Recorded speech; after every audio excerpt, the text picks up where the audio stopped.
Hello, everybody, and welcome to the final session of the VegFest UK Online December 12th, 13th, 2020 series of 12 live streams. Been a fabulous weekend, had some fabulous input, some fabulous panels, talks, guests, discussions, covered a lot of ground.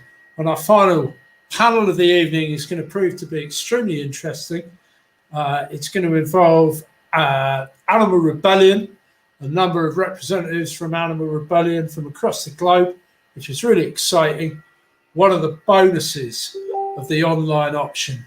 So it's absolutely thrilling to be able to introduce this panel. What it's really looking at, we've been looking at animal rights all day in different formats, different areas.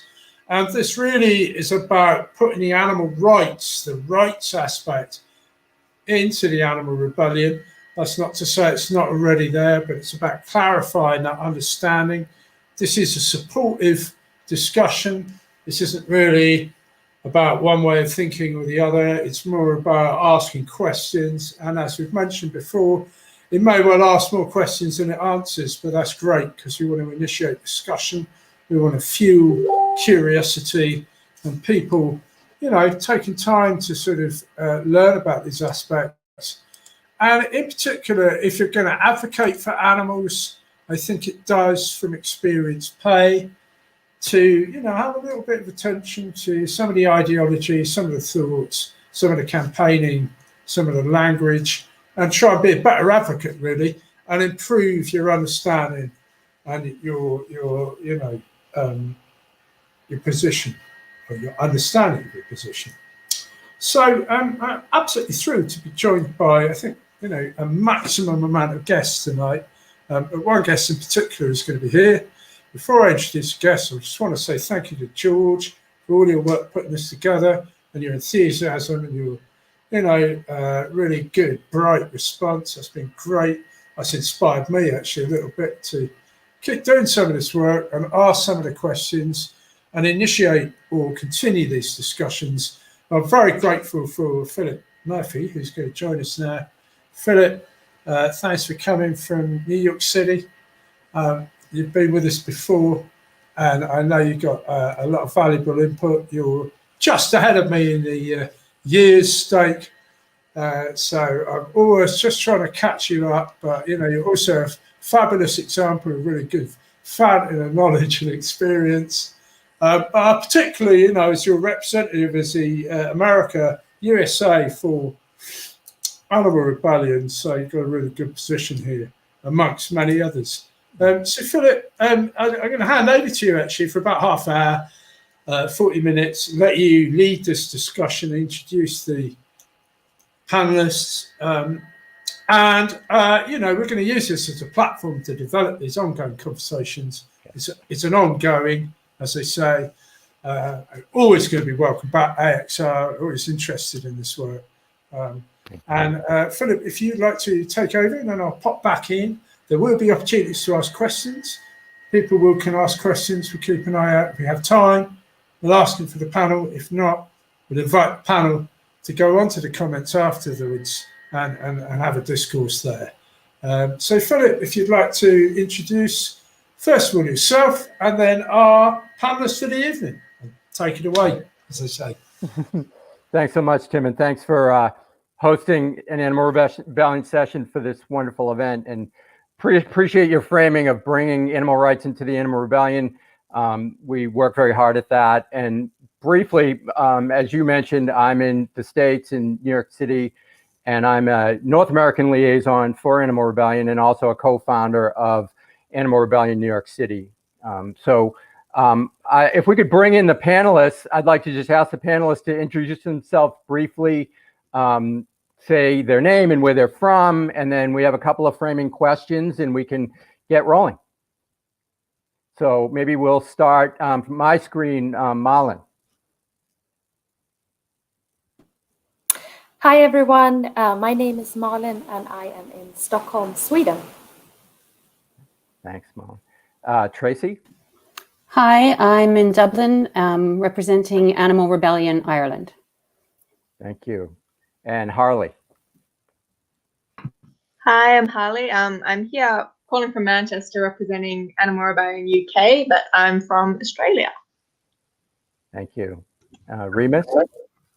Hi, I'm Remus Cerna from Bucharest, Romania, and from Animal Rebellion, Romania. Thank you. James? Hi there, yeah, my name's James and I'm calling in from Animal Rebellion UK as well, based in London. Thank you.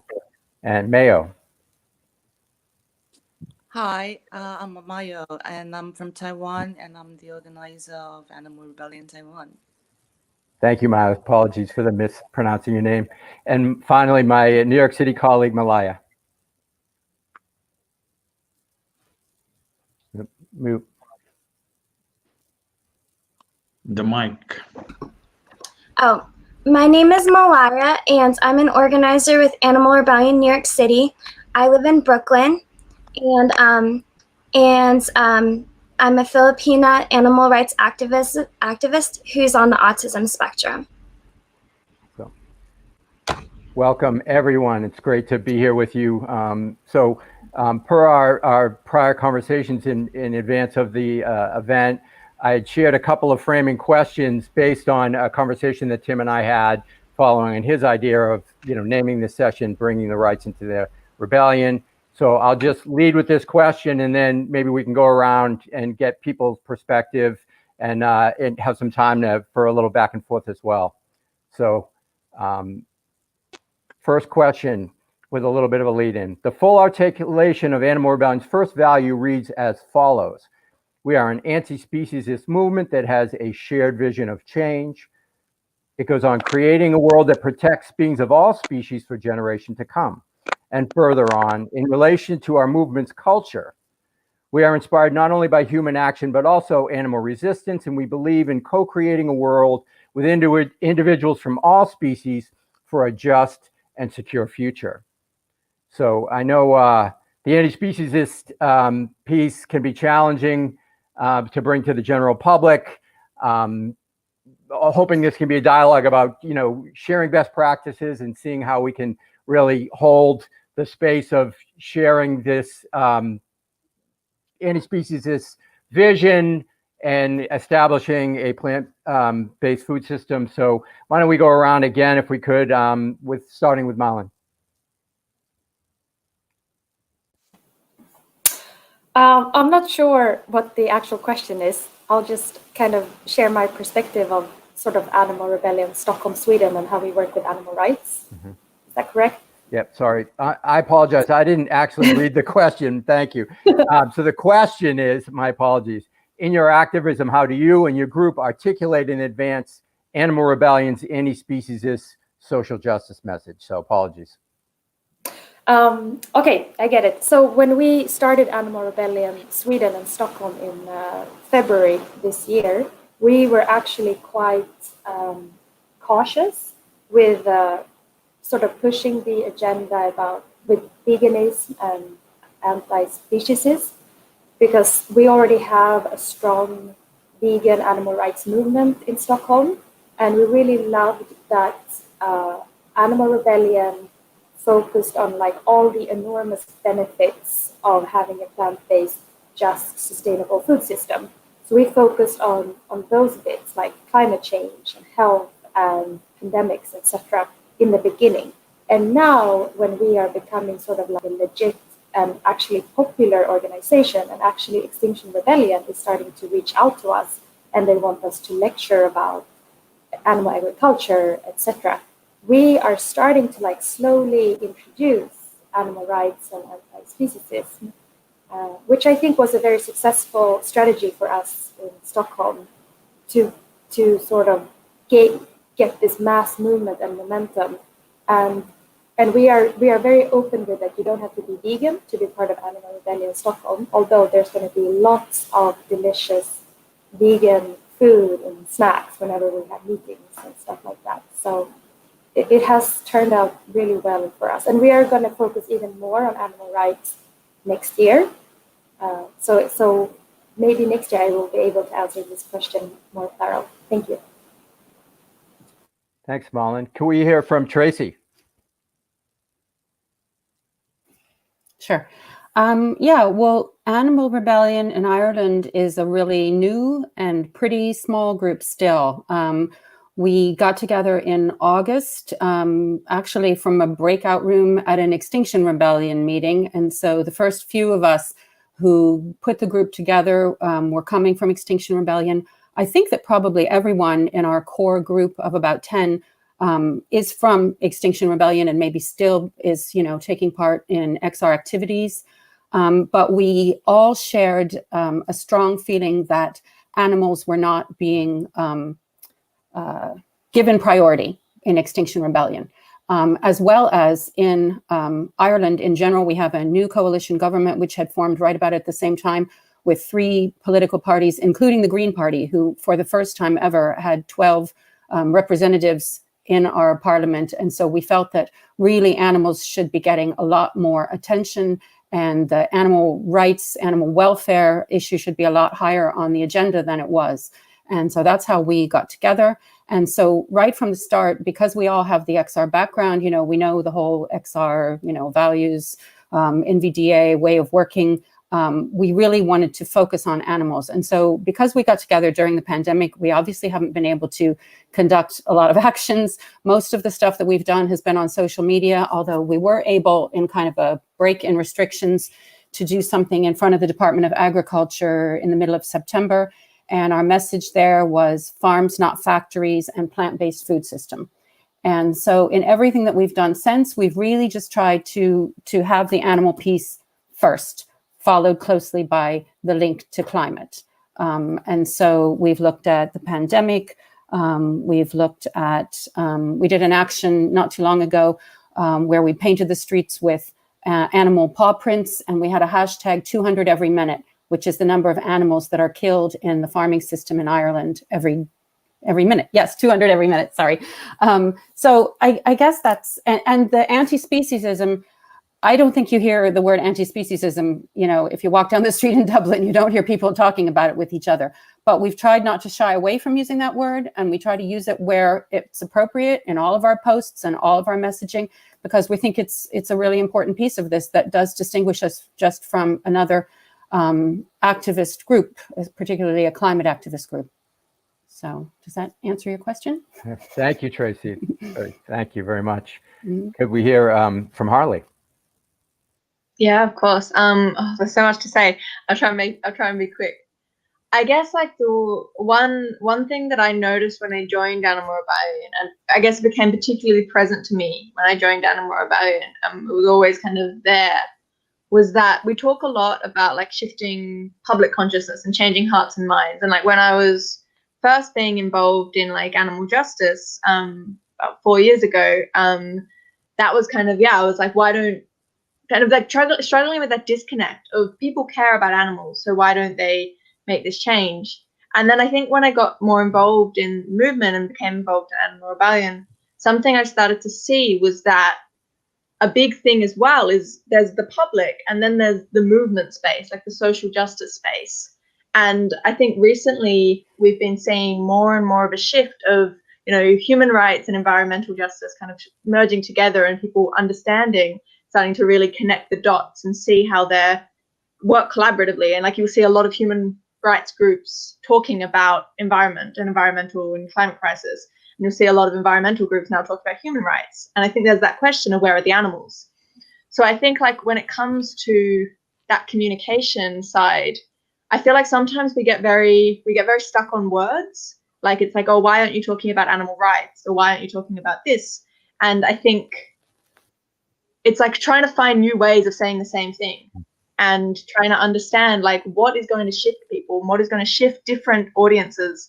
And I think one thing that I read quite recently, which really has influenced my way of thinking, is this understanding that throughout history in social movements, it hasn't been individual shifts that have made the biggest difference. It's been when we can shift blocks of society. So for example, in the civil rights movement, when they activated and mobilized the Black churches, that was a big shift, because it was a block of society rather than a whole bunch of individuals slowly making that trickle effect. So I think I love this question of bringing the rights into rebellion. And I think my question in return is when is rights effective, like talking about rights, when is talking about justice, when is talking about plant-based food system, when is all these different permutations of the same vision, the same end goal. Because I think within the animal justice movement, we have the same vision and end goal. And how can we find these new ways of saying the same things to start mobilizing these different blocks of society, really building into this like mass movement that we really need, and also becoming part of the broader conversation about social justice. Wonderful. Thank you, Harley. Could we hear from Remus? I'm an animal rights activist since 2000 and something, and I was involved in many campaigns. I was also a member of the parliament in Romania from 2012 to 2016, and I succeeded to pass a law to stop using animals in circuses. Sorry. You know, it is an issue. It is a very important issue.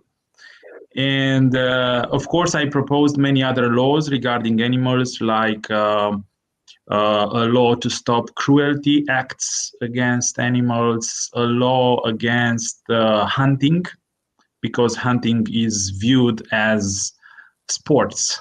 And you know that this is also an issue. A law to protect dolphins, because we have a lot of dolphins who die in the Black Sea, and there are also dolphins in dolphinariums, and you know this is also it's a kind of cruelty against them. It's a prison for them, and also a law to stop killing the stray dogs, because the authorities are killing them. And I was involved in many other campaigns. Animal Rebellion Romania started about 6 months ago. Of course, we are a small group now of activists, but we already organized 2 events. It is forbidden by law in Romania right now to organize public demonstrations, public events. So because it is forbidden by law, we said that, okay, it will not be a protest. There will be just photo shooting events. And we organized 2 photo shooting events with banners, with messages, in front of the Ministry of the Environment. The first one in July, when it was that global Animal Rebellion event. Yeah? And the second one was in front of the government in September. Of course, at that Animal Rebellion event. And yeah, we will organize many other events in the future, and we will try to push for some issues, some causes, in order to talk, at least to talk about them. Because the first step is to talk about something in order to change the mentalities. And then we'll see. Thank you. Thank you, Remus. Before I turn to James, I just want to appreciate the comment about dogs. And as a caveat, which I probably should have said at the outset, they're off camera, but the room I'm sitting in is ringed by 5 sleeping greyhounds. So if there's a quick movement outside, they may be joining the stream. But yeah, and I will add that unfortunately I did not have support for this law and for the rest of the laws. The only one that passed, that was voted by the parliament, was that one regarding the animals in circuses. It was a victory after more than 3 years of strong fight. I worked together with some NGOs which are specialized in animal rights issues. It was not easy, but we succeeded to pass that law. Unfortunately, the rest of them that I talked about today, I had no support. I was the only one member of the Green Party in the parliament, so I was alone. Mhm. I didn't have a support from a strong party. Well, thank you, and wishing you all the best going forward, Remus. That's wonderful. And just very briefly, I'll mention with regard to this on this topic, for me, it lands on a moment-to-moment basis in my home that a plant-based food system doesn't cover the exploitation of these sentient beings that I share my life with. So that's a constant reminder for me that yes, plant-based food system will have a huge environmental impact, but we need to be looking broader than that as well. So I'm going to turn it over to James, and when I do, I want to just give a special shout out and a thanks. James lives and breathes as a lead organizer of Animal Rebellion, and just grateful for your service. Thanks, James. Thanks, Philip. I think everyone else here probably does as much as I do, so I want to thank everyone else. I think do it in the UK is easy relative to somewhere maybe like Taiwan or Romania. So big up to all the international people doing amazing work. So I think, yeah, thanks everyone. And yeah, I think this is a really interesting question because, yeah, our first principle causing controversy, I guess, internally as well as externally, because obviously it is that we are an anti-species movement, but then we actually say we don't want to use those exact words too much externally, because kind of like Holly was saying, it can be a bit maybe a bit like confronting, a bit alien, because I think like Tracy said, most people in London or in the world don't talk about anti-speciesism on a daily basis. It's a pretty foreign and alien concept, and kind of like what Holly was saying again, we want to communicate the same values that we care about animals, we care about nature, we care about life. We want to point to the same meaning in the most effective way. And if that means we have to use slightly different framing, then that is the thing we'll do. But I definitely think we're bringing it more and more. And I think as long as we've been with AxR, it's been like a year and a half of working together. AxR are actually kind of taking on that animal rights approach, almost like not as much as we are, but they're definitely coming around to it. And it's quite like really exciting to see. Like, I think for the first time, I have friends in AxR who will help us plan actions for Animal Rebellion. They'll actually get arrested for Animal Rebellion actions. And that was not happening a year ago. So I think that kind of animal rights philosophy, even though it's not like always explicit all the time, it's in our culture, and it's in our name, right? We're not hiding anything. We're like, it's kind of going through into AxR, into other parts of the environmental movement, and it's kind of growing and spreading. So I think that goes to show like the subtle impacts of our animal rights message and like philosophy, that it doesn't have to be anti-species by that term 24/7, but it's kind of works a lot more complex and nuanced than that.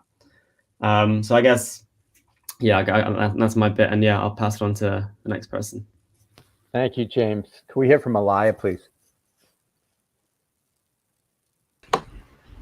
Hi. I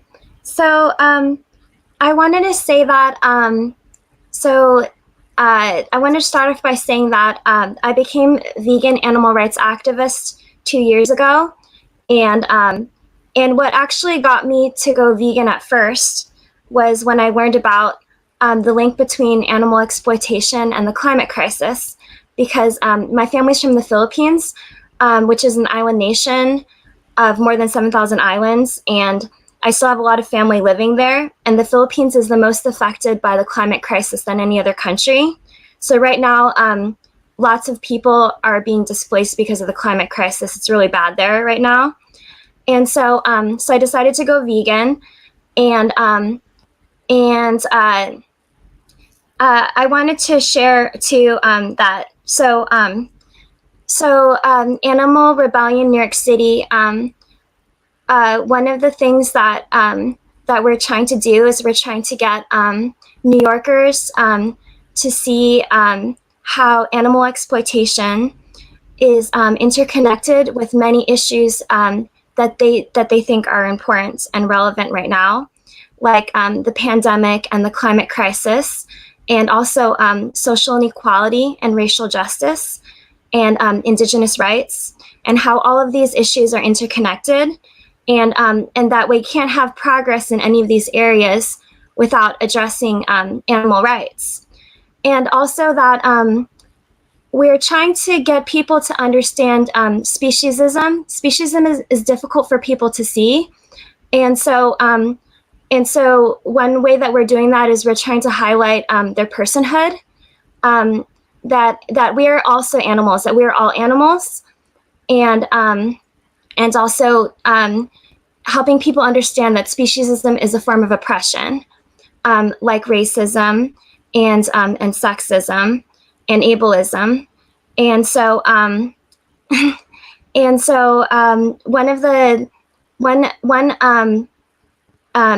action that we participated in was with a global animal rebellion campaign, Blood on Your Hands.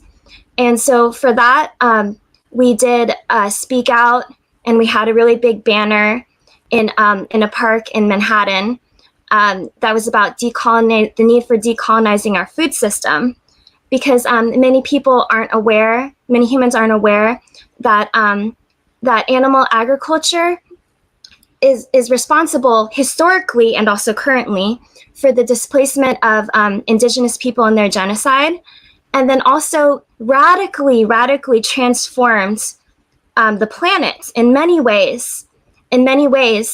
And so people could see that. And so we feel like it's really important to highlight speciesism, because the problem is not just animal agriculture. The problem is the way that we think and the way that we see animals and our attitude. We need to change our perspective. And so we wouldn't be in this mess with the climate crisis if we saw animals differently. So, and I think something that helped me personally to see that is that I'm on the autism spectrum and I'm living with a disability. And I think that helped me see things from a different perspective. So I think that humans can understand human oppression, and then through that lens, we can understand and see speciesism as well. Thank you, Malaya. Mayo, if we could hear from you, please. Thanks. Thank you. I'm from Taiwan, and Animal Rebellion Taiwan is also quite new, and we will have more discussions about what to do and how to make system change within next year. And I've been involving in vegan and animal rights activisms for about 4 years, maybe more than 4 years. And I focused on individual changes more, just like a lot of vegans here or in anywhere else. And individual changes are really, really great. I think it's the base of the vegan community to grow up so big at the moment. However, there's some problems that individual changes it's really hard for individual changes to solve. For example,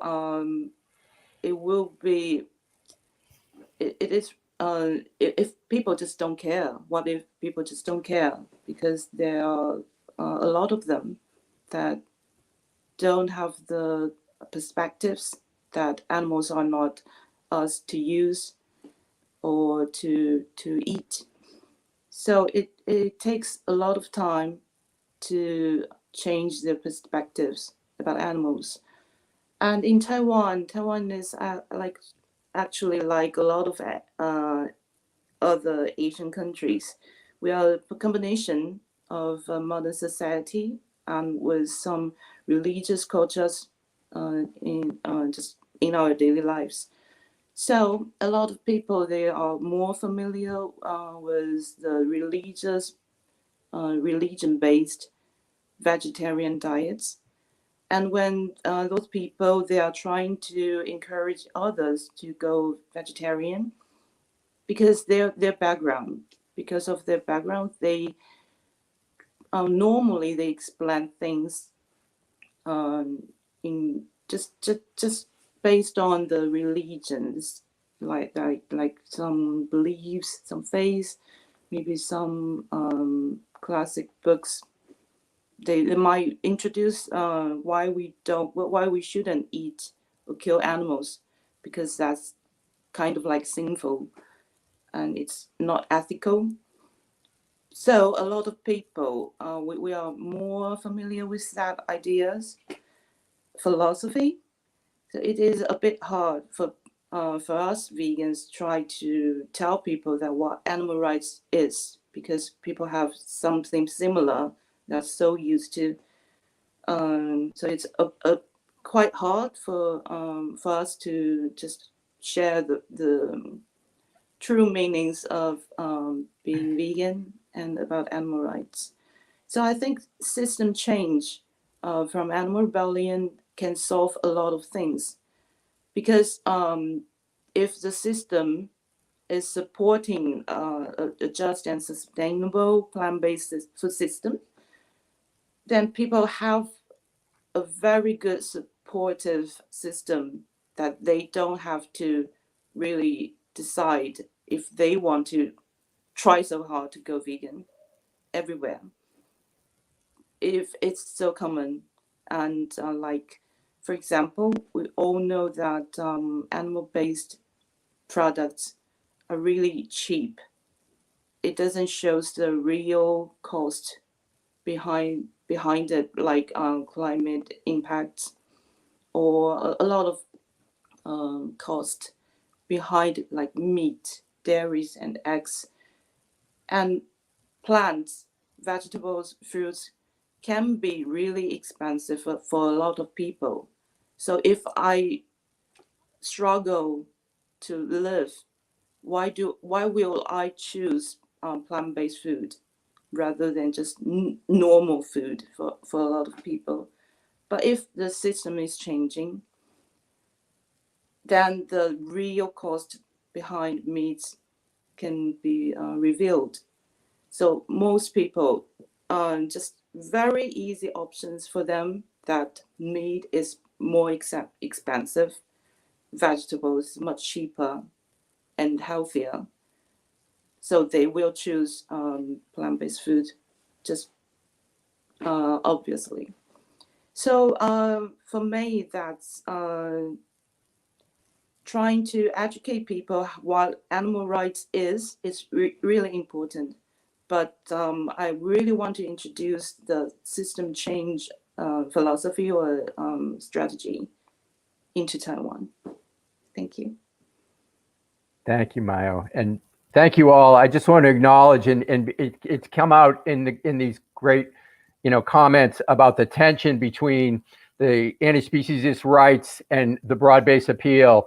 And I just so appreciate the engagement that I'm hearing from folks, and not shying away from that, because it's really crucial to hold both, and to really be skillful in advancing both of those initiatives, if you will. So we're a little past halfway on our time, so I want to just jump to a second related question. And folks also talked about this, about bringing the message to the larger climate justice movement, and I've some great, Extinction Rebellion being an obvious opportunity. So I'll just briefly read from question 2. According to Porin Nemechek's 2018 study, reducing food environmental impacts through producers and consumers, without meat and dairy consumption, global farmland use could be reduced by more than 75%, an area equivalent to the US, China, European Union, and Australia combined, and still feed the world. States co-author Joseph Poor, A Vegan Diet is probably the single biggest way to reduce your impact on planet Earth, not just greenhouse gases, but global acidification, eutrophication, land use, and water use. So the question is, given the singular impacts of animal agriculture on ecosystem degradation, impacts that remain largely unexamined by the larger global climate justice movement, how do you and your group advance within this larger movement Animal Rebellion's demand for a just and sustainable plant-based food system? So why don't we go in reverse order? So we'll start with Mayo again and go around the other way. And if folks don't have a deep engagement, feel free to pass, or, you don't feel you have to generate an answer, but really interested in people's perspectives. Yes, I actually I feel really positive to introduce or combine animal rights, veganism, plant-based food system with any kind of environmental issues.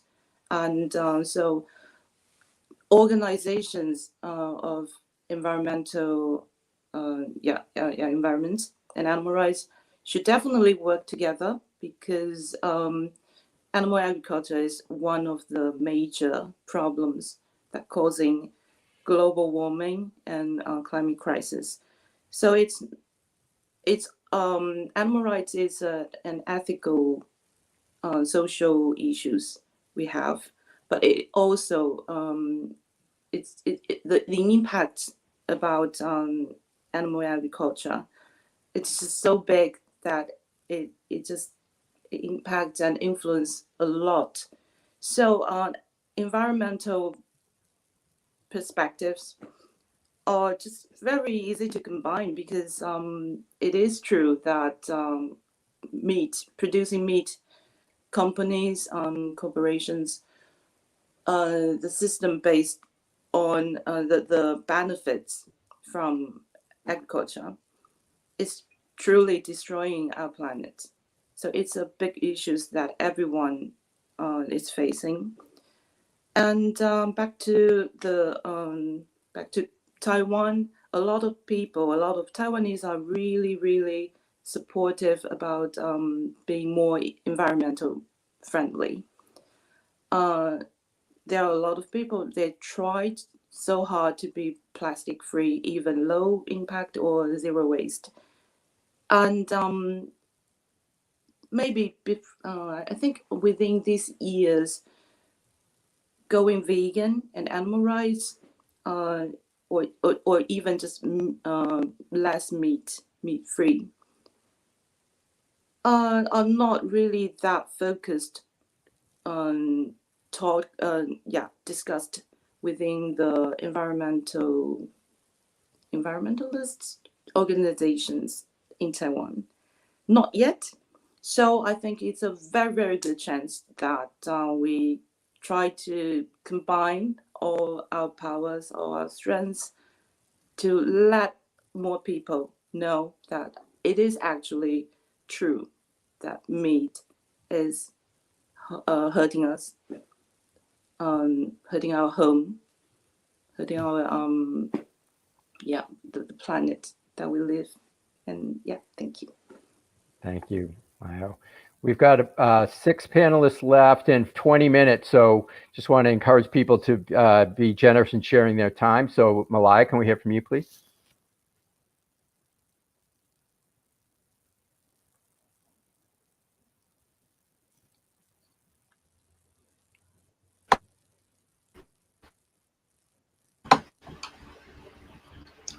Hi, I hope everyone can hear me. I'm having some connection issues with my internet. So one way that we're helping deliver the message of how important a plant-based food system is for climate justice is specifically two of our events that we organized, virtual events. One of them was called Animal Question.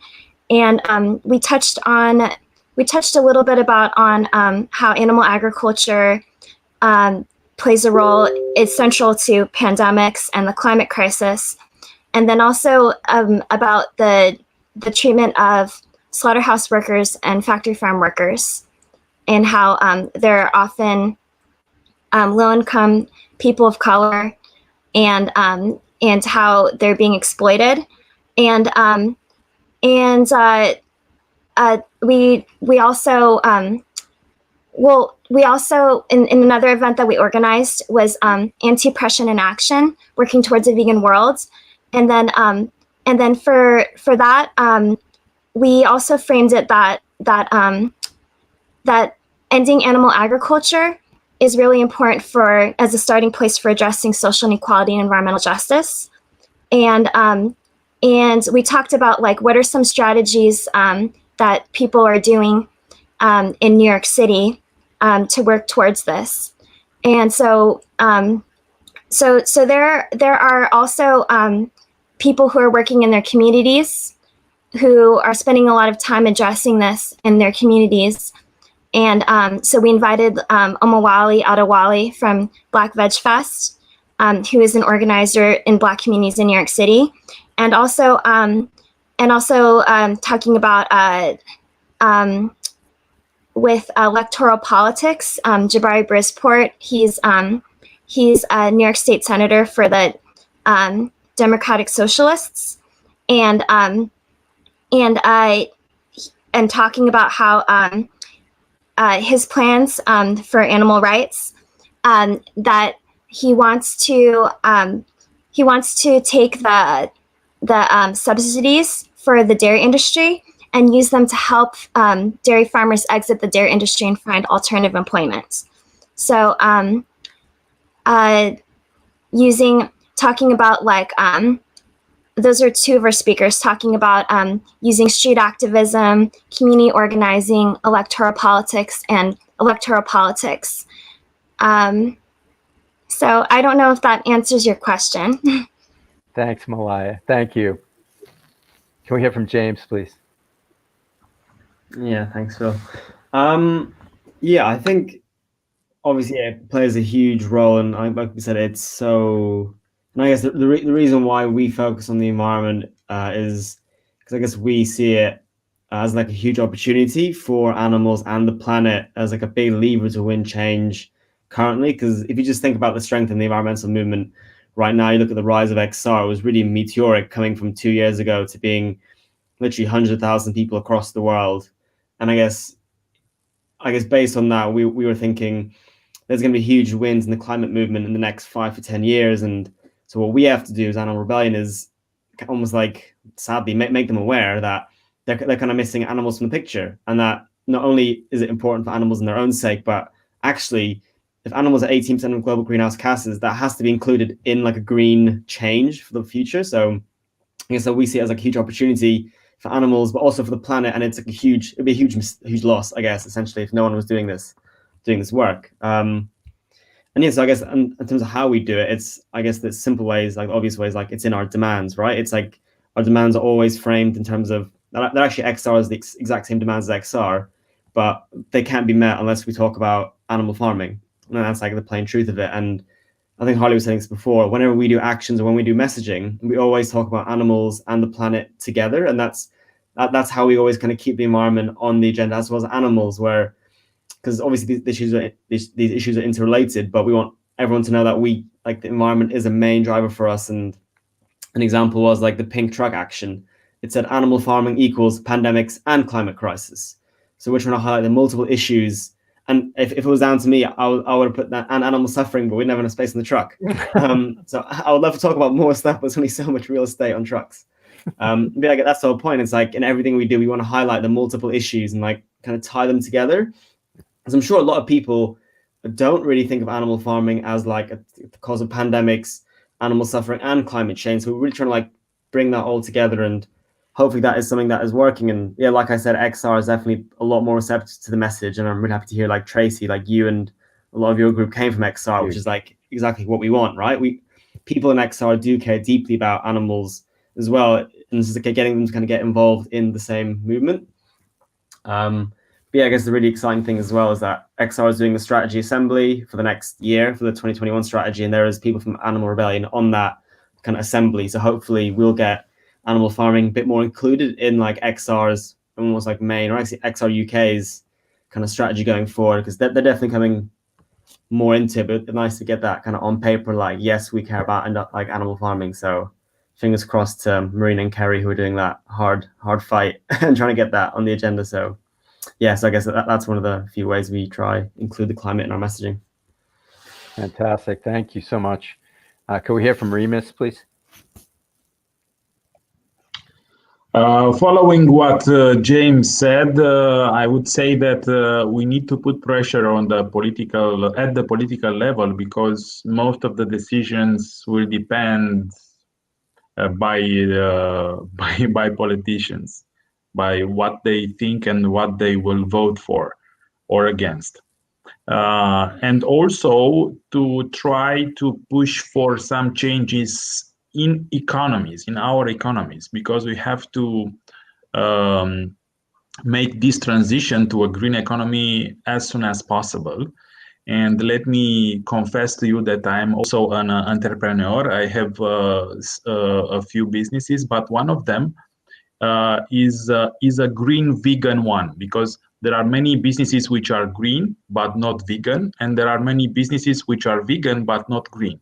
So I tried to connect these two concepts, and that's why I'm selling vegan street food using solar panels for energy. And of course, we are selling pancakes, for instance, but we are selling an idea mainly. And this idea is to use green energy for providing vegan food, street food in this case. So there are a lot of things to do as activists, to put pressure on politics, but also to change the mentalities of the people and of the entrepreneurs in order to hurry up and to start green vegan businesses. Fantastic. Thank you, Remus. Can we hear Thank from you. Harley? Yeah, definitely.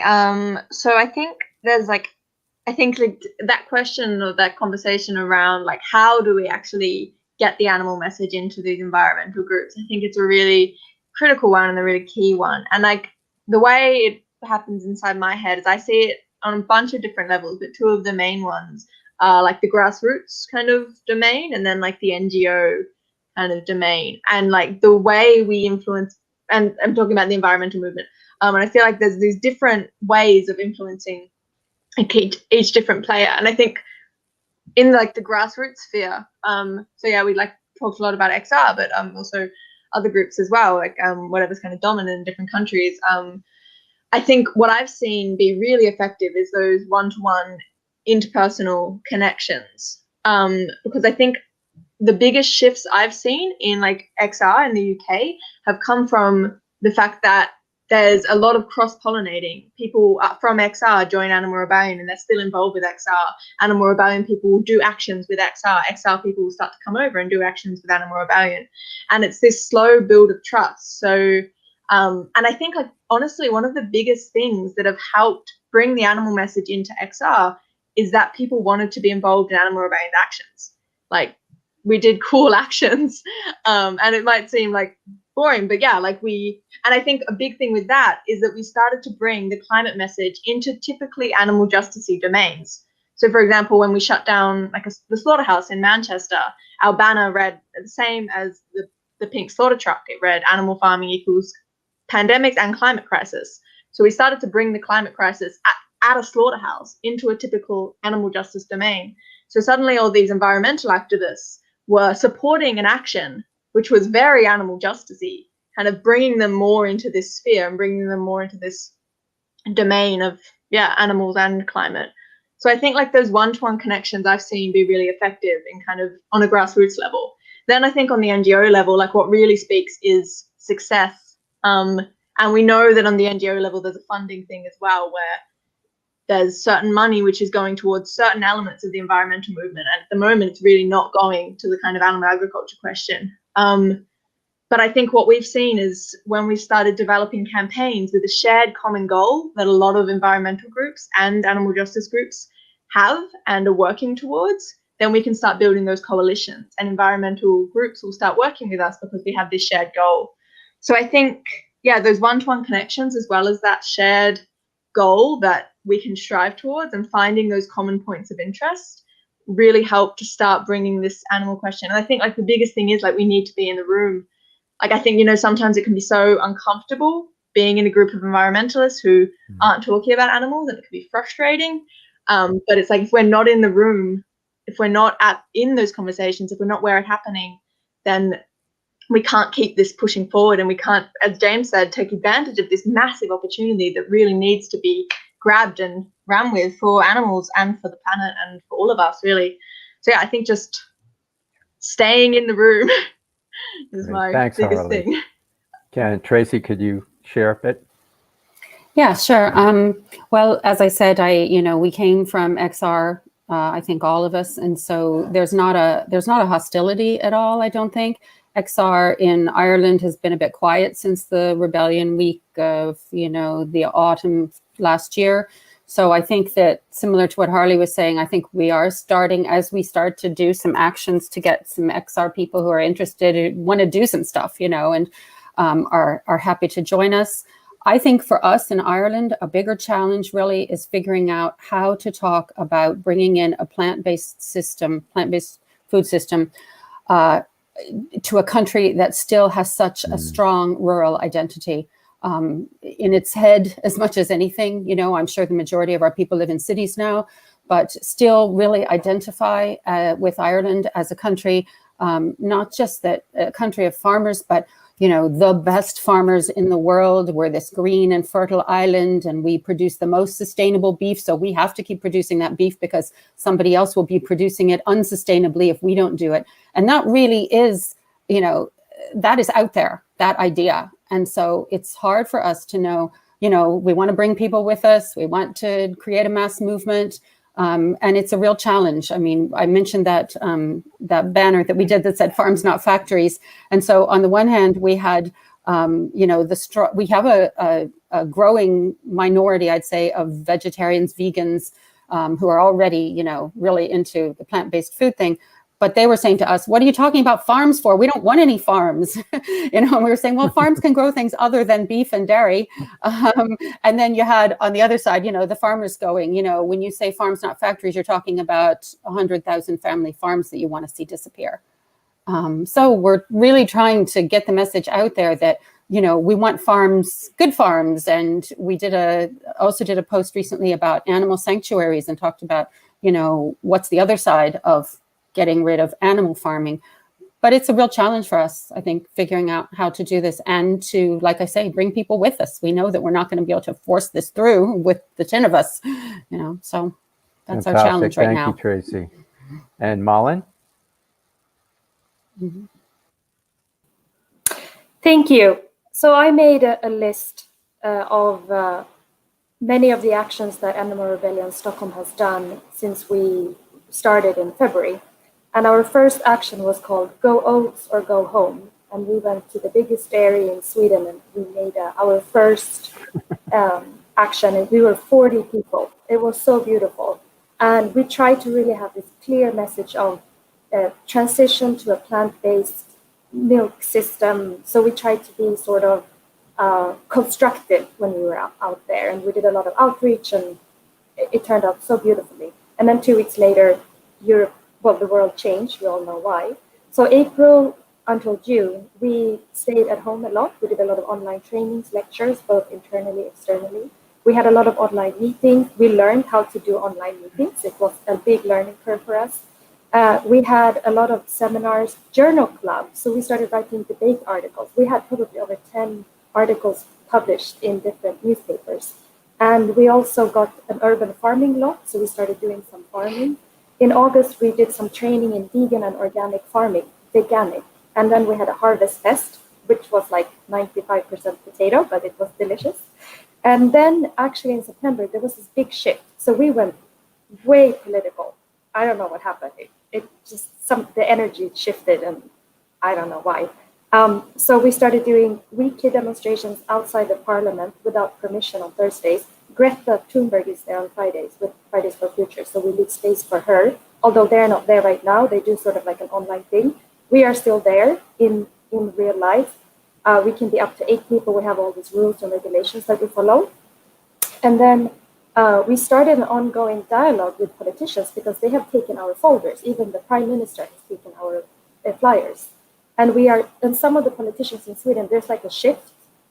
So many of them are doing webinars and stuff online that we can attend. And then there's so much activity in the audience, in the chat room, and then you can connect with the politicians and you can do direct messaging with them afterwards. And we started looking into all the subsidies that goes to farming in Sweden and how we can use that for transitioning instead of just sort of like giving aid to farms that are not doing well financially, that are doing animal agriculture. I can talk about this forever. I'm going to stop because in November we started a nightly nonviolent direct action together with AxR, where we are outside the residence of the Swedish Prime Minister, entreating him and the Parliament to declare climate emergency because Sweden hasn't done that yet.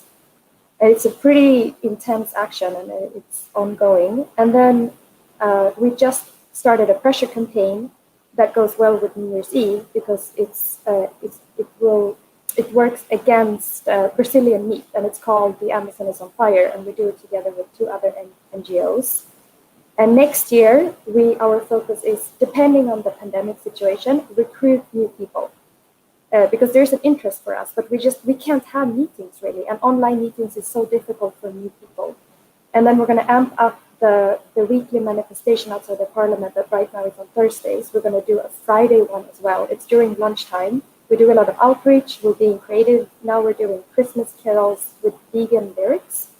And then we also want the Nobel Prize dinner to be plant-based and with local produce in Sweden.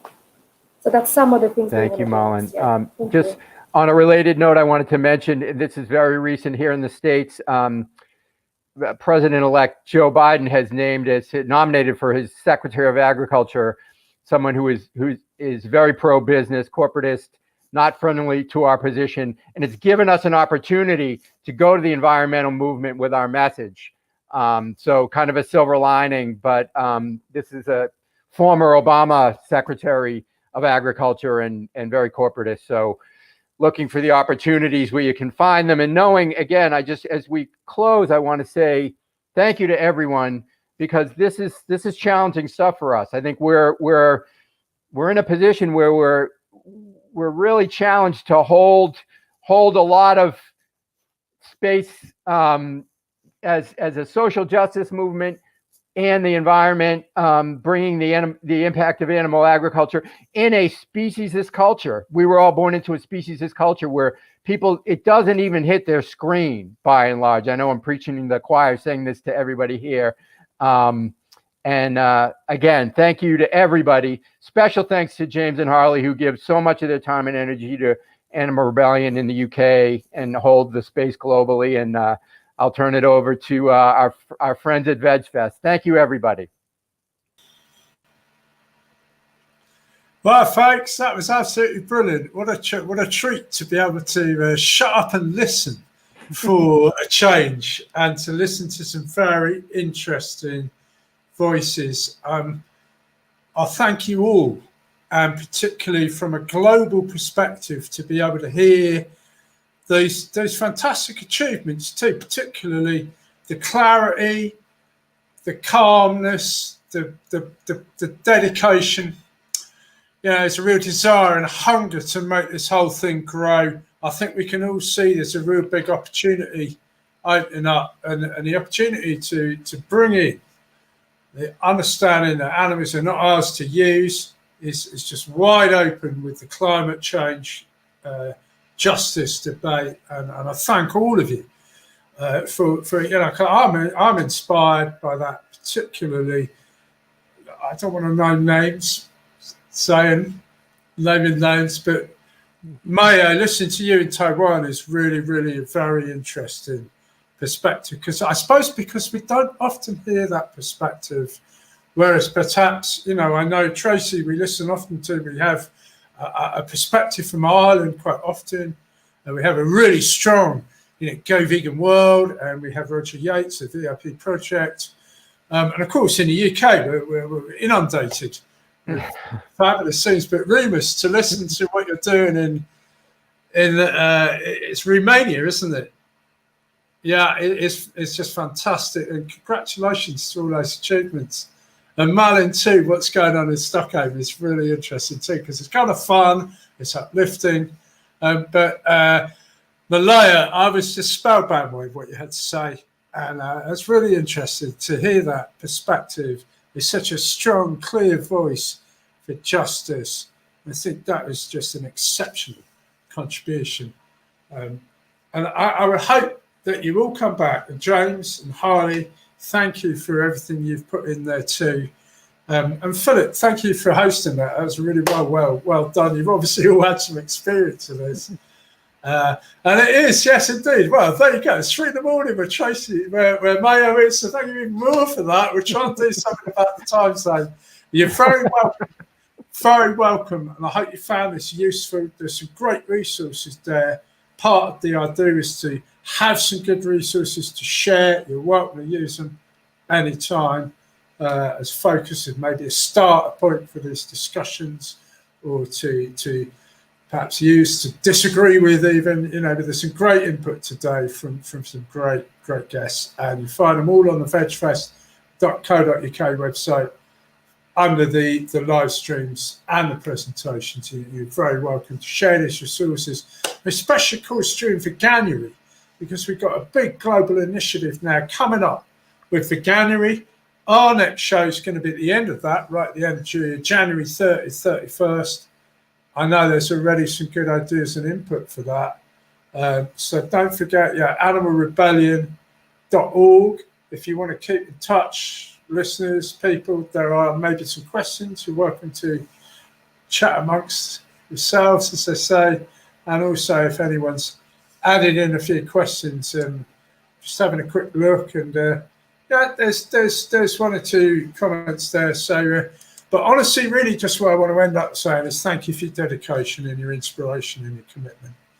It's a very challenging time for all of us on a number of levels to keep that voice for animals loud and clear, keep amplifying that call for justice for both animals and for the climate.